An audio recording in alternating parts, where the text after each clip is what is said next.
اللهم صل وسلم على سيدنا محمد وعلى آله وأصحابه أجمعين. الطعمية أو الفلافل البيتي أنضف وأجمل طعم هتاكليه في حياتك.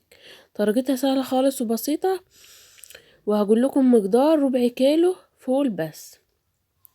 زي ما انتم شايفين ربع كيلو فول مفصص، تغسليه كويس طبعا وتنقعيه حوالي يوم كامل، وكل شوية تغيري المية بتاعته طبعا. بعد كده تصفيه من المية خالص، ما تخليش فيه مية خالص. وبعد كده تحطي عليه 3 بصلات كبار، وحزمتين خضرة زي ما انتوا شايفين كده. دي الطريقة بتاعتنا احنا على طول بنعملوها، بتبقى حلوة خالص. بعد كده بتيجي فرمة، بتقطعي البصل على الخضرة على الفوق، تفرميهم كويس جدا مع بعض في الكبة او في المكنة اللي هي مكنة البسكوت دي، لو انت ما عندكيش كبة ولا كده. وتنعميهم، تضربيهم مرتين. لو في الكبة تضربوهم مرتين، او في المكنة تطحنيهم مرتين. دي اول مرة اهو كده يا بنات. كنا ضربنا بقى الفول والخضرة والثلاث بصلات الكبار زي ما انتوا شايفين كده. بعد كده بنحط عليه رغيف عيش اللي هو السوقي،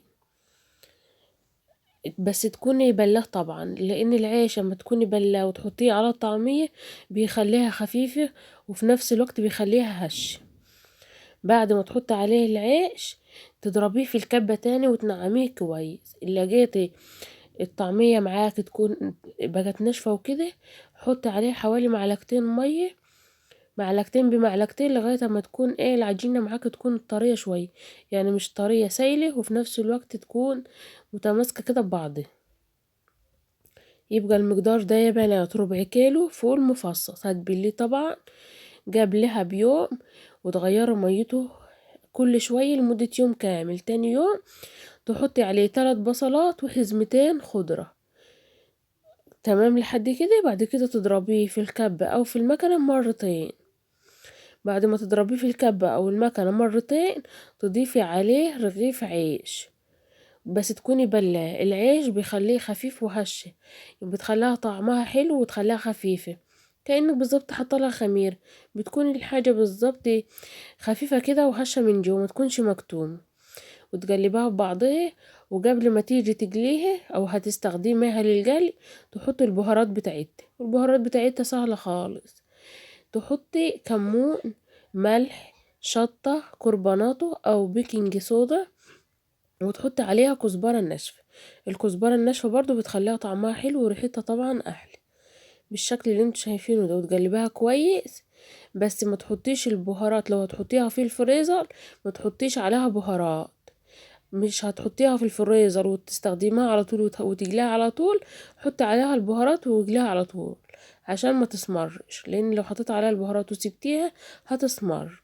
بجد والله العظيم الطريقة كانت تحفة. عايزة بقى تخليها تكون حلوة ومجرمشة وتكون ناشفة، حطي عليها معلقة نشا على الربع الفول المفصص. تحطي عليه معلقة نشا. معلقة النشا بتخليها ناشفة وبتخليها كمان مجرمشة زي ما انتوا شايفين كده. والله العظيم ولا اروع من كده. بس لو هتيجي الطعمية وعايزاها تكون معاكي حلوة، لازم يكون زيت غزير.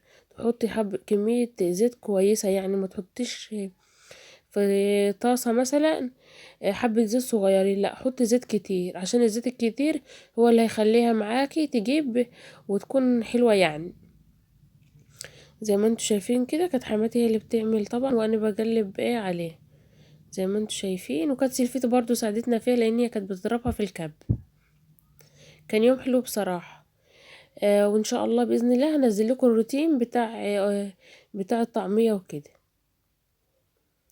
كده خلاص حطيناها طبعا في زيت يكون سخن، وجلناها وكانت بألف هنا، وحطينا على وشها سمسم قبل ما بنجلوها، وهي عجينة طرية يعني. بتحط على وشها سمسم وتحطها على طول في الزيت. جربوها وحياة ربنا ما هتندموا أبدا على الطريقة دي.